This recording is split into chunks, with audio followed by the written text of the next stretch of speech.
Yeah, it was a complicated situation. The ruler of the state had a son who sort of slightly went off the rails, and he sort of disbarred him from the succession. So he was looking for another son. He'd had some daughters, so there was a period of about 5 years where he hadn't actually got a male heir, and Ranji's grandfather was a cousin of his.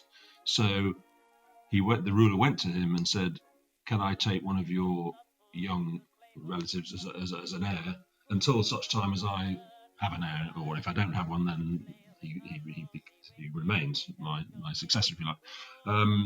So this arrangement was this deal was struck, but Ranji was never formally adopted. There had to be a sort of a ceremony. It never happened, partly because Ranji's family, well, particularly his father, was a fairly obstreperous character he was described as a drunkard by the British.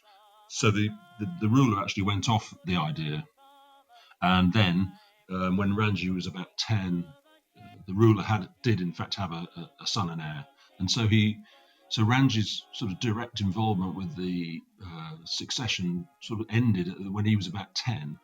And there is actually a letter which still exists when he was 12, written by the ruler, telling him, spelling out to him exactly what was happening, which was that you are not my heir.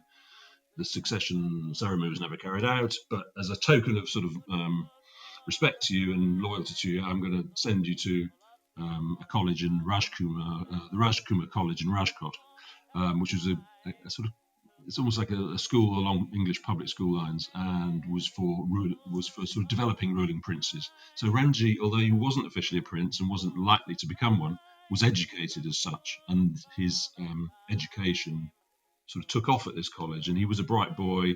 He was quite good at sport, good at tennis particularly, academically good, and so he had an advantageous education, but was not strictly in the succession at all, but he had been briefly considered for it, and that's sort of how he grew up with this consciousness that he had a near miss. Really, he'd almost had a life-changing decision in his favour, but he'd been denied it. So I suspect that this probably coloured his view in later life, that he was entitled to something that had been taken away from him, and that stayed with him, and he never quite gave up on the succession. He felt like he'd been unfairly treated, so that was sort of what drove him on, I think, in later years.